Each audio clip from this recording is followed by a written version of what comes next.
नमस्कार दर्शकों, स्वागत है आप सभी का सी न्यूज के हमारे इस खास कार्यक्रम सी हेल्थ में और आपके साथ मैं हूं नंदिनी पाठक। दर्शकों, जैसा कि हमारे इस कार्यक्रम के माध्यम से हम उन तमाम महत्वपूर्ण बिंदुओं पर चर्चा करते हैं जिनके बारे हम आपको ज्यादा से ज्यादा जानकारियां पहुंचाना चाहते हैं। ऐसे विषयों का चुनाव करते हैं हम जैसे कि आपकी हेल्थ सही रहे, जिससे आपकी जो रूटीन लाइफ है वो सही रहे। और इस चर्चा को खास बनाने के लिए हमारे साथ स्टूडियो में हर बार मौजूद होते हैं तमाम विशेषज्ञ। तो इसी क्रम में आज हमारे साथ स्टूडियो में है डॉक्टर मोनिका अग्रवाल।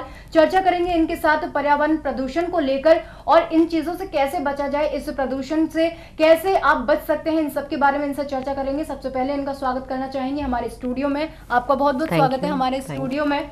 तो दर्शकों, जैसा कि हमने आपको बताया कि आज का जो हमारा विषय है वो प्रदूषण को लेकर है।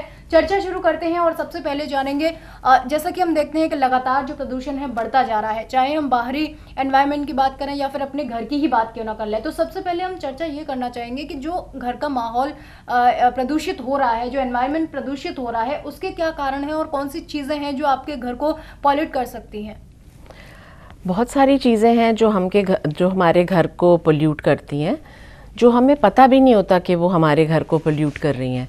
जैसे कि हम पेंट कराते हैं, हम सोचते हैं कि हमने बहुत सफाई करा ली, देखने में तो वो बहुत साफ़ लगता है, लेकिन वो एक पोल्यूटेंट एमिट करता है जिसे कहते हैं फॉर्मेल्डिहाइड, और वो हमारे सारे घर में उसके पोल्यूटेंट्स रहते हैं।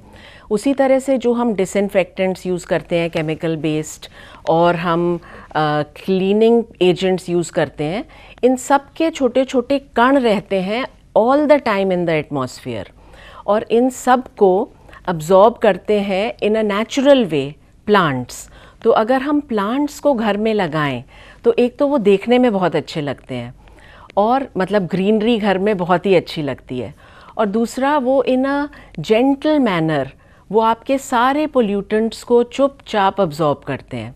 तो I think it is a very nice and a gentle वे जिसमें आप अपने सारा एटमॉस्फेयर जो घर का है इंडोर्स का, उसको क्लेंस कर सकते हैं ऑफ पोल्यूटेंट्स। जी, तो जैसा कि आपने बताया कि जो पेंट कराते हैं हम घर पे, उससे पोल्यूशन हो सकता है। इसके अलावा और कौन सी चीज़ें हैं जिनसे आपका घर का जो प्रदूषण है वो बढ़ता है।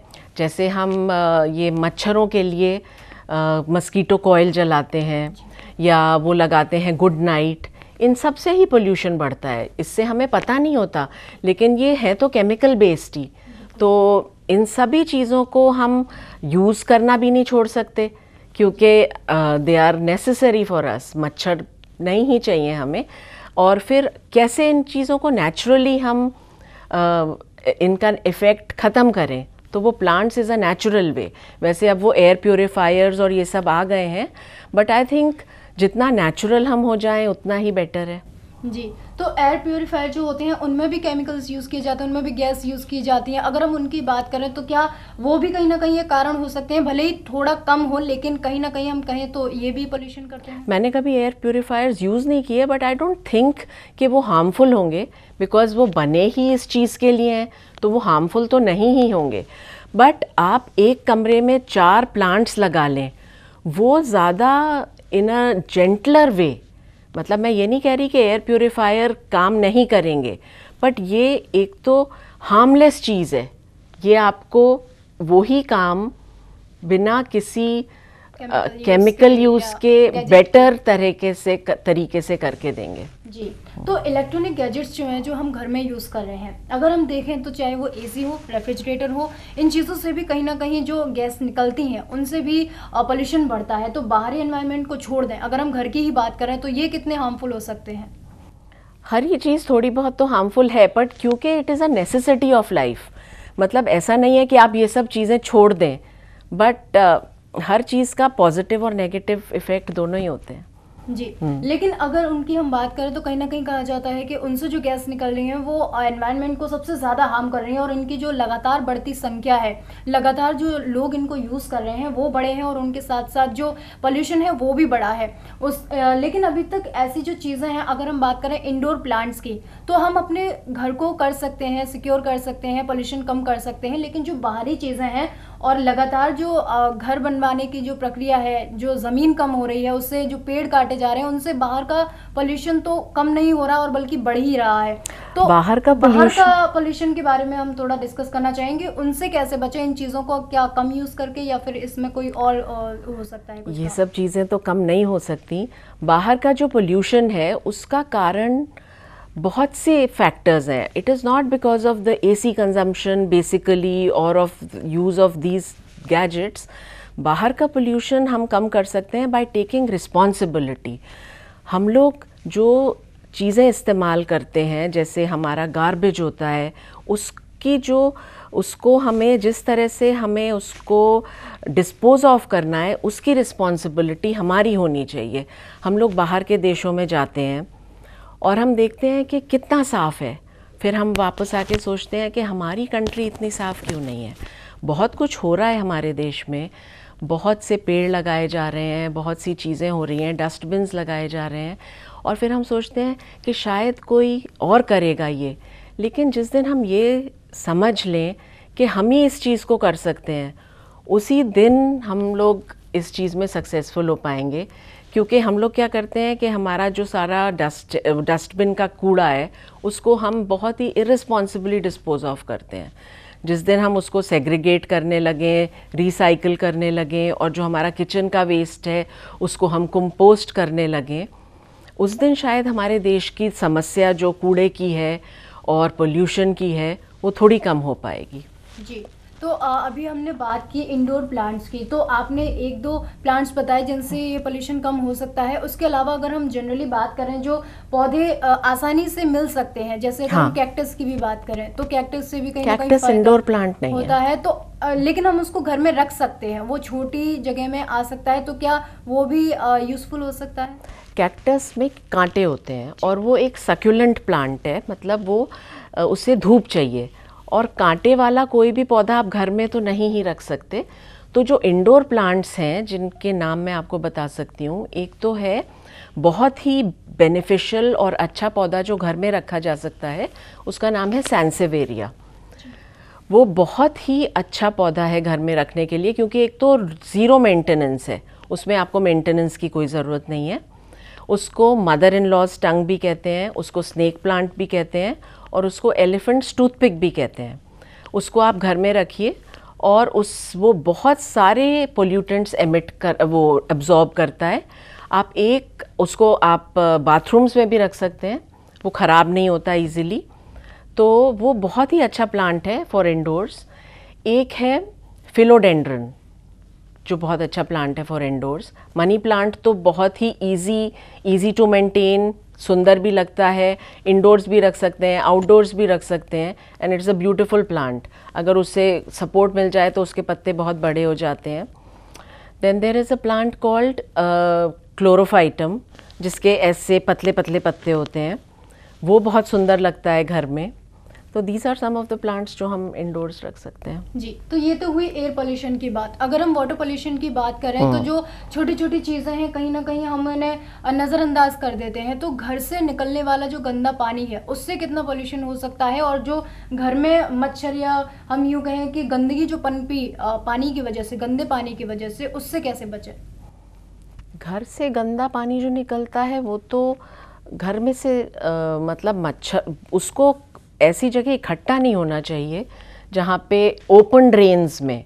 We should be covering all the drains जिससे मच्छर नहीं हो, बिकॉज आजकल जो बीमारियाँ हैं अधिकतर वो इसी वजह से होती हैं, क्योंकि खुली जगह पे पानी इकट्ठा होता है और फिर वहाँ पे मच्छर आते हैं। जी, तो अगर हम इन चीज़ों के बारे में ध्यान रखते हैं, तमाम योजनाएं चलाई जाती हैं, सरकार की तरफ से भी तमाम पहल की गई हैं, लेकिन उसके बाद भी अगर हम देखें, अगर हम सड़कों पर निकलते हैं तो सड़क के किनारे जो गंदगी है, कूड़ा कहें उनको, या यूं कहें कि हमारी लापरवाहियां हमें दिखाई देती हैं, तो उनसे कैसे बचा जाए?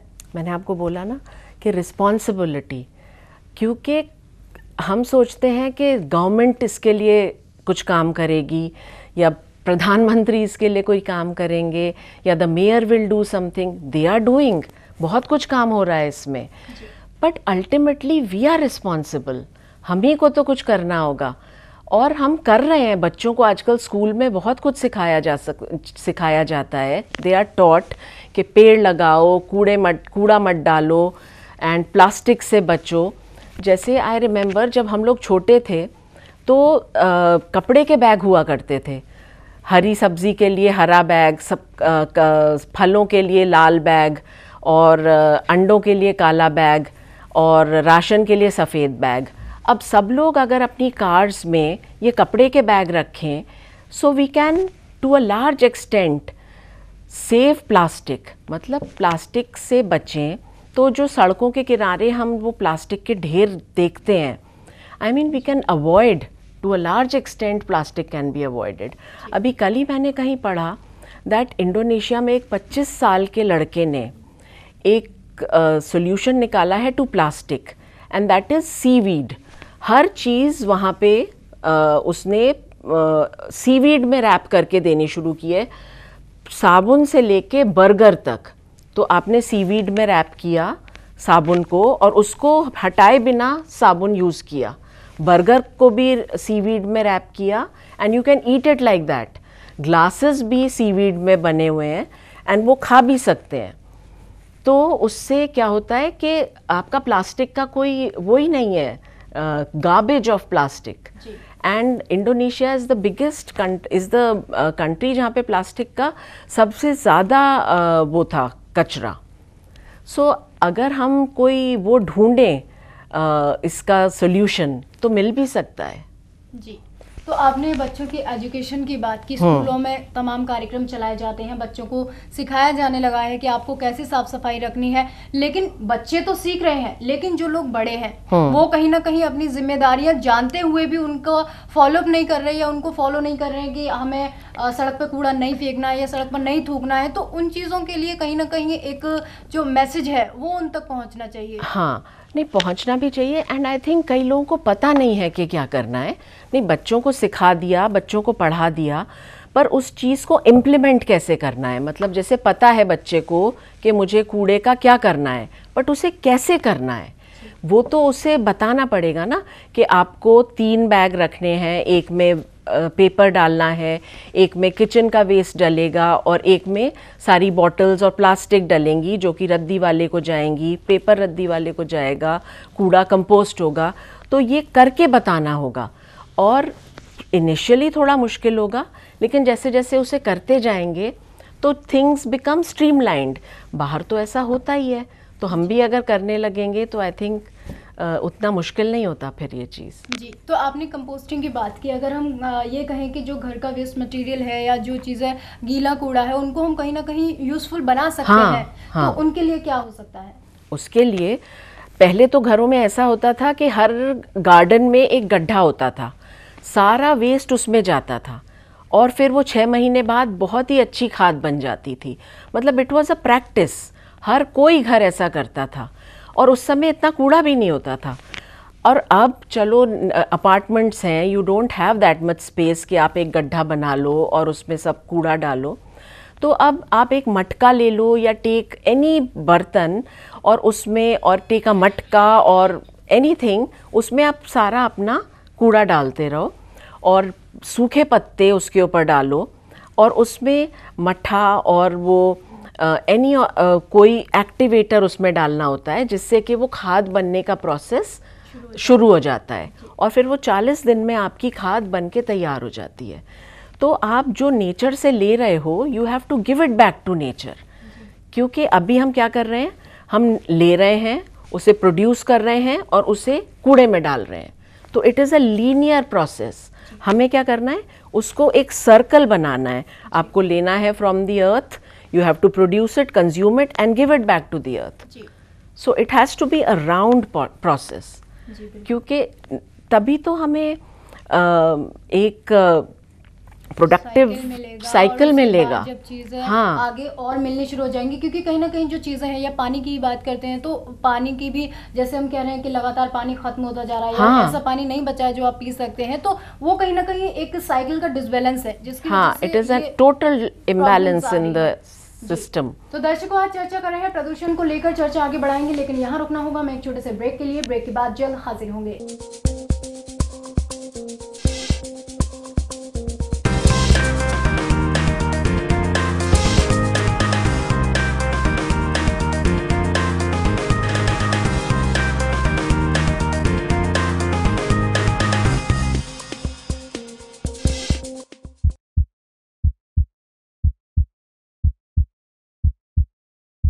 ब्रेक के बाद एक बार फिर से आप सभी का स्वागत है हमारी इस खास चर्चा में। और चर्चा को खास बनाने के लिए आज हमारे साथ स्टूडियो में मौजूद हैं डॉक्टर मोनिका अग्रवाल और चर्चा कर रहे हैं प्रदूषण को लेकर। कैसे प्रदूषण से बच सकते हैं आप, अपने घर के जो वातावरण को है कैसे आप प्रदूषण मुक्त कर सकते हैं, इसके बारे में हमने चर्चा की। चर्चा आगे बढ़ाते हैं और जानेंगे। जैसा कि हम ब्रेक पर जाने से पहले चर्चा कर रहे थे कंपोस्टिंग को लेकर, तो हम कंपोस्टिंग का जो प्रोसीजर है उसको लोग समझते हैं काफी टफ है और कैसे कर पाएंगे, काफी टाइम लगेगा उसमें, हमारे पास टाइम भी नहीं है इतना कि हम ये सब कर सकें। तो प्रोसीजर को अगर हम डिस्कस करें तो वो कैसे छोटी छोटी चीज़ें हैं जिनसे हम कंपोस्टिंग कर सकते हैं और उसमें उतना टाइम भी नहीं लगता। एक्चुअली वो उतना मुश्किल प्रोसीजर भी नहीं है। जो आपका सारा किचन का वेस्ट है उसको आप दिन भर का एक वो बना लें, प्लास्टिक का टब, और सारा उसमें डालते रहें। फिर एक वो ले लीजिए मटका या बाल्टी या जो भी आपको चाहिए, और उसको एक अपने आंगन में या जहाँ पे भी आपको रखना है वहाँ पे रख लीजिए। और उसमें होल्स होने चाहिए बिकॉज़ ये एक एरोबिक प्रोसेस है, इसमें ऑक्सीजन की ज़रूरत होती है। उसमें डाल दीजिए। और अगर आपके पास ड्राइड लीव्स हैं तो ड्राइड लीव्स उसके ऊपर डालिए, और एक मट्ठे को थोड़े से ड्रॉप्स उसके ऊपर डालिए, क्योंकि उसको माइक्रो ऑर्गेनिजम्स की ज़रूरत होती है to get the process started, जिससे कि वो खाद बनना शुरू हो जाता है। और लीव्स हम इसलिए डालते हैं क्योंकि आपका अगर सड़ना शुरू होगा वो आपका खाना जो है, तो फिर वो कॉम्पैक्ट हो जाएगा, और अगर उसमें लीव्स होंगी तो उसमें एयर जाती रहेगी, और फिर वो ऐसे एक के बाद एक लेयर रोज़ डलती रहेगी। और फिर आप देखेंगे 1.5 महीने बाद it will be almost the colour of your मिट्टी, और उसमें जब मिट्टी की स्मेल आने लगे तब आपकी खाद बन के तैयार है। 1.5 महीने बाद आप उसे निकालिए, और फिर उसमें जो बड़े पीसेस रह गए हैं वो वापस डाल दीजिए, दूसरा कंटेनर ले लीजिए। वैसे एक वो सेट आता है ऑफ 3 पॉट्स, एक भर जाता है तो उसको नीचे कर देते हैं, फिर ऊपर वाले को भरने लगते हैं। ऐसे करके जब तक ऊपर वाले दोनों भरते हैं तब तक नीचे वाला तैयार हो जाता है। So we have a set of composters, तो 3 मटकों का एक सेट होता है। So you should I think everyone should be composting these days, क्योंकि वो आप फ्लैट्स में भी रख सकते हैं, अगर आपके पास गार्डन है या आपके पास आंगन है तो उसमें भी रख सकते हैं। तो पहली बार जब मैंने भी कंपोस्टिंग की तो I thought it was a very tough thing to do, लेकिन पहली बार किया था एंड थोड़ा सा आता भी नहीं था। लेकिन दूसरी बार की तो इतनी सारी खाद, वो इतनी अच्छी खाद बनी, तो उसके बाद तो आई थिंक एवरी 40 डेज़ वो बहुत ही अच्छी बनती है, एंड वो कूड़ा भी इतना कम हो जाता है in your house. So I think all of us should be doing it. जी, तो जो प्लास्टिक पॉलीथीन है उनके अलावा जो वेस्ट मटेरियल है उनका हम यूज कंपोस्टिंग के लिए कर सकते हैं। हाँ। अगर हम बात करें रेन वाटर हार्वेस्टिंग की, तो वो कहीं ना कहीं प्रचलन में आया, लेकिन अभी इतना नहीं है कि हर कोई भी कर सके उसको, क्योंकि हर किसी के पास छत भी नहीं है। लेकिन जो फ्लैट्स हैं उनके ऊपर तो हम रेन वाटर हार्वेस्टिंग कर सकते हैं। तो इसके प्रोसीजर के बारे में थोड़ी सी चर्चा करते हैं और कैसे हम इससे वाटर सेविंग कर सकते हैं। रेन वाटर हार्वेस्टिंग तो आई थिंक और स्टेट्स में every building and every apartment does it, तो अभी हमारे यहाँ उतना नहीं है। तो I think there are experts जो कि आपकी हेल्प कर सकते हैं, and if we try all of us can do it. So rain water harvesting is I think very important now. जी, तो उससे कहीं ना कहीं हम ये कहें कि आपका जो घर का पानी है वो भी यूज होता है, और हाँ, बारिश का पानी है उसके वो साथ सारा साथ यूज हो जाता है। हाँ, गार्डनिंग में और इन चीज़ों पर हाँ, आप इनका यूज कर सकते हैं पानी का। इसका अगर हम बात करें, जो तमाम सावधानियां रखनी है, इसके बाद भी प्रदूषण हो रहा है, लेकिन कहीं ना कहीं जो अवेयरनेस है वो अभी भी कम है, और लोगों को उसके बारे में जागरूक करने की काफ़ी ज़रूरत है। तमाम कार्यक्रम चलाए जाते हैं, समाज सेवी हैं, लगातार इसके बारे में काम करते रहते हैं, लेकिन फिर भी लोग कहीं ना कहीं ये सोच के छोड़ देते हैं कि हम ही क्यों करें, दूसरा कोई क्यों नहीं कर रहा, ये नहीं कर रहा तो हम क्यों करें। तो इसके बारे में लोगों को जागरूक करने की कितनी ज़रूरत है? आई थिंक ऐसा नहीं है कि लोग सोचते हैं कि हम क्यों करें। It is basically just waking up to the thought कि हमारी रिस्पॉन्सिबिलिटी है कि हम ही करेंगे, मतलब हम ही स्टार्ट करेंगे, और हमारे करने से बहुत फ़र्क पड़ेगा, एक आदमी के करने से भी फ़र्क पड़ेगा। लगता है कि हम नहीं करेंगे तो शायद कोई फ़र्क नहीं पड़ेगा, बट ऐसा नहीं है। सब करेंगे तो I think it will make a world of difference. जी, तो अभी हम बात कर रहे हैं यूथ की, तो यूथ कहीं ना कहीं इस चीज़ को लेकर अवेयर हुआ है बहुत ज़्यादा। हमारे एनवायरनमेंट को हमें सही रखना है, चाहे अगर वो हेल्दी नहीं है तो कहीं ना कहीं वो इसको रिस्पॉन्सिबल भी मानते हैं कि लगातार जो पोल्यूशन हो रहा है उसका इफेक्ट उन पर भी दिखता है। तो अगर हम यूथ की बात करें, आप अगर कहीं पर किसी कार्यक्रम में जाते हैं या फिर आप किसी संस्था से जुड़े हुए हैं तो वहाँ पर भी तमाम लोग आपको मिलते होंगे, वो यही चीज़ें डिस्कस होती हैं कि कैसे और आगे चीज़ें की जाएं ताकि जो पोल्यूशन है उसको कम किया जा सके। तो आपको ऐसे लोग भी मिलते होंगे जिनको समझाने के बाद भी वो ये कहते होंगे कि चीज़ें समझ तो आती है लेकिन उनके पास समय नहीं है।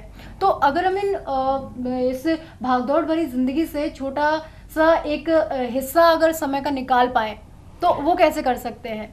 आजकल के जो यूथ हैं, जो बच्चे हैं, वो इतने ज़्यादा फोकस्ड हैं, उन्हें शायद कुछ समझाने की ज़रूरत नहीं है, क्योंकि जब से वो स्कूल में आए हैं उनको ये पढ़ाया गया है कि environment is very important, saving water is very important, saving electricity is very important. तो वो शायद हमसे ज़्यादा जागरूक हैं इस बारे में। तो मुझे नहीं लगता कि इस जनरेशन को ज़रूरत है, वो हम इनसे पहले वाली जनरेशन ज़्यादा लैकिंग है इन दिस डिपार्टमेंट। जी, तो कहीं ना कहीं ये कहें कि यूथ अब नुक्कड़ नाटक वगैरह में भी बहुत ज़्यादा interest, they are very aware, theatre को लेकर अवेयरनेस बढ़ी है तो वो उसके माध्यम से भी ये मैसेज पहुंचाने की कोशिश करते हैं। तो अगर हम इन कार्यक्रमों की बात करें तो क्या आपको लगता है कि बीते 10 सालों की अपेक्षा आज इन कार्यक्रमों की वजह से कुछ अवेयरनेस बढ़ी है? बहुत ज़्यादा बढ़ी है, बट स्टिल अभी बहुत कुछ बचा है करने को एंड समझने को एंड इम्प्लीमेंट करने को, बिकॉज जितना होना चाहिए उतना अभी नहीं हो पा रहा है for whatever reason. I think the reason is basically because many people don't know how to go about it, because उन्हें करना चाहते हैं। I am sure everyone wants a clean city, everyone wants clean roads, everyone wants the कूड़ा dumps to be away from their site, but हर एक को पता नहीं है कि क्या करना है। तो आई थिंक थोड़ा सा उन्हें पता हो कि हम अपनी खाद को खुद बना सकते हैं, we can just stay away from plastic and बहुत से छोटी छोटी चीज़ें हैं, जैसे कि एक सिटी है केप टाउन, उसमें पानी ही ख़त्म हो गया है। जी बिल्कुल। तो सोचो, it is one of the prettiest cities in the world and they don't have water. तो हम जैसे हमारी मेड्स वो धो रही होती हैं बर्तन, तो टैप थोड़ा कम कर दो, थोड़ा कम टाइम के लिए नहा लो, मतलब you learn to do these things. बिल्कुल, छोटी छोटी चीज़ें हैं बट इट हाँ बहुत फ़र्क पड़ता है इन सब चीज़ों से। जी, तो आपने अगर हम इन बातों के और आगे ले जाए तो आपने कहा कि नहाने में पानी कम यूज़ कर सकते हैं, बर्तन धोने में हम पानी कम यूज़ कर सकते हैं। इलेक्ट्रिसिटी की बात करें तो कहीं ना कहीं वो बहुत वेस्ट होती है, बहुत ज़्यादा। अगर आप एक व्यक्ति बैठा है कमरे में तो वो तमाम सारी लाइटें जला के बैठा है, या यूं कहें पंखा एसी सारी चीज़ें चल रही हैं, तो उस चीज़ से जो फ़र्क पड़ते हैं वो अभी दिखाई नहीं देते, लेकिन आने वाले सालों में वो काफ़ी दिखाई देंगे। कहीं ना कहीं लेक ऑफ इलेक्ट्रिसिटी से भी हम जूझेंगे, तो उसको लेकर हम क्या छोटे छोटे काम कर सकते हैं जिससे ये जो समस्याएं आने वाली हैं भविष्य में वो कम हो जाए? उसके लिए एक तो geysers can be switched off, जितने टाइम हम उन्हें यूज़ करते हैं उसी समय हम गीज़र ऑन करें। ACs can not be turned on indiscriminately and lights का भी थोड़ा ध्यान रखें, जैसे आजकल तो इतनी लाइट्स जलती हैं घरों में, वो थोड़ी कम जलाएं। पर मैंने ये देखा है कि आजकल के बच्चे इस चीज़ में बहुत पर्टिकुलर हैं। Like in my house I switch on the lights more than my children, because वो मेरे बच्चे हमेशा स्विच ऑफ करते हैं, मैं ज़्यादा जलाती हूँ lights. And so what you were saying about the youth, बच्चे बहुत ज़्यादा, because they were taught in school, मतलब हर साल उनका वो EVS का एक पेपर होता था and they were taught always कि लाइट नहीं वेस्ट करो, पानी नहीं वेस्ट करो, so they have been really taught well. जी बिल्कुल, तो इलेक्ट्रिसिटी बचाने की हमने बात की है, और अगर हम बात करें पानी को लेकर भी हमने चर्चा की। जो साउंड पोल्यूशन है वो कहीं ना कहीं हम अवॉइड करते हैं, जैसे कि आजकल हेडफोन्स को ले लें या फिर टीवी के साउंड को ले लें तो वो काफ़ी हाई रहता है, तो उससे भी बचना ज़रूरी है क्योंकि उससे भी कहीं ना कहीं एनवायरनमेंट इफेक्ट होता है। उस चीज़ में बच्चे बहुत लैकिंग है, because they like loud music and all that. अब that is a personal choice उसके लिए. तो लेकिन घर पर हम बता सकते हैं, छोटे बच्चों को तो बता ही सकते हैं, क्योंकि इलेक्ट्रॉनिक गैजेट्स इतने ज़्यादा बढ़ चुके हैं कि वो बचपन से ही उनके हाथ में होते हैं, तो उन्हें उन चीज़ों की हैबिट हो जाती है. तो हम उन्हें समझा सकते हैं ये चीज़ें. That can be taught. बिल्कुल. और कहीं ना कहीं अगर हम देखें, हम भी अगर टीवी देख रहे हैं या जो पेरेंट्स हैं वो अगर टीवी यूज कर रहे हैं तो उसमें भी साउंड कम रख सकते हैं, ताकि बच्चों को ये चीजें पता लगे कि कैसे आप आगे इनको कंटिन्यू कर सकते हैं. तो आज की इस चर्चा में हमने प्रदूषण के बारे में बात की है और आप इनसे कैसे बच सकते हैं, अपने घर का जो वेस्ट मटेरियल है उसको आप कैसे यूज कर सकते हैं, इसके बारे में हमने चर्चा की. तो चलते चलते आपसे जानना चाहेंगे, इन तमाम जो परेशानियों का सामना हम कर रहे हैं उनसे जो मैसेज हम देना चाहते हैं कि उनसे आप बच सकते हैं, अपने खुद के बढ़ाए हुए कदम आपको काफ़ी हेल्प कर सकते हैं. तो आप हमारे दर्शकों को क्या मैसेज देना चाहेंगी? मैं यही मैसेज देना चाहती हूँ कि हमें खुद रिस्पॉन्सिबिलिटी लेनी होगी for everything, for the garbage, that it is our garbage, our responsibility. हम उसे प्रोड्यूस कर रहे हैं, so we have to take care of it. कैसे हम उसे डिस्पोज ऑफ करें, it is our responsibility. And अगर हम उसे ढंग से डिस्पोज ऑफ करेंगे तो अभी 90% of our garbage goes to landfills. This has to be reversed. 10% goes to the landfill and 90% is disposed of sensibly. तो फिर जितना हमारे यहाँ ये हम देखते हैं कूड़ा all over the place, that is going to be sorted. And हम ही उसे करेंगे तो फिर इतनी प्रॉब्लम नहीं होगी. That is what I want to say. तो दर्शकों, आज की हमारी चर्चा में जो हमने विषय चुना था वो हमारे एनवायरनमेंट को लेकर था, और आप इनसे कैसे बच सकते हैं. इन सब सावधानियों का ध्यान रखते हुए आप अपने जो वातावरण को है प्रदूषित होने से बचा सकते हैं. छोटी छोटी रिस्पॉन्सिबिलिटी लेकर आप अपनी जिम्मेदारियों को पूरा करते हुए इस पर्यावरण को बचा सकते हैं और भविष्य में आने वाली परेशानियों से काफ़ी हद तक बच सकते हैं. तो इन तमाम महत्वपूर्ण जानकारियों के लिए हम बहुत बहुत शुक्रिया अदा करते हैं. आपका बहुत बहुत शुक्रिया. तो दर्शकों, अगले एपिसोड में फिर हाजिर होंगे नए विषय और विशेषज्ञ के साथ. तब तक हमें दीजिए इजाजत. नमस्कार.